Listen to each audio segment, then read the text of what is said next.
Hey everyone! If you're a military veteran looking to transition into a civilian career as an FAA airframe and powerplant technician, this video is for you. First things first. There are two main paths that allow someone to take the test to become an FAA certificated airframe and powerplant technician. First path is an academic training through an aviation maintenance technician school. The second is on-the-job training. And guess what? Your military service counts as your on-the-job training. The Department of Defense, in collaboration with the FAA, has set up the Joint Service Aviation Maintenance Technician Certification Council, or JSAM-TCC. This council evaluates aviation-related military specialties to see if they meet the experience requirements for an airframe and powerplant license. So, let's break down the application process. Step 1.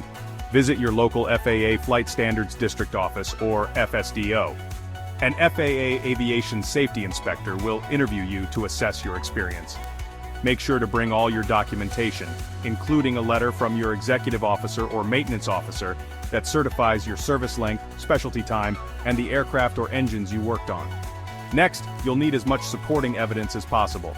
Think aviation course certificates, training records, your DD Form 214, and any additional military qualifications.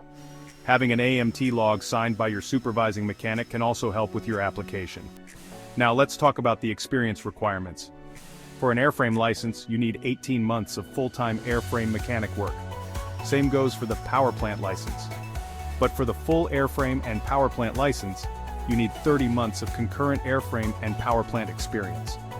If you're curious about whether your military occupational specialty, or MOS, qualifies, here are a few examples. In the Air Force, a tactical aircraft maintenance journeyman will qualify for airframe and powerplant. In the Army, an aircraft powerplant repairer will be eligible for a powerplant only. Each branch has its own list, so check with the FAA for the most up-to-date info. Using your military experience to get an FAA airframe and powerplant license is a fantastic way to transition to a rewarding civilian career. Gather your documents, verify your eligibility, and head to your local FAA FSDO and get your 8610 form signed off. Then you will be ready to take the test to become an airframe and powerplant technician. Good luck, and thanks for your service.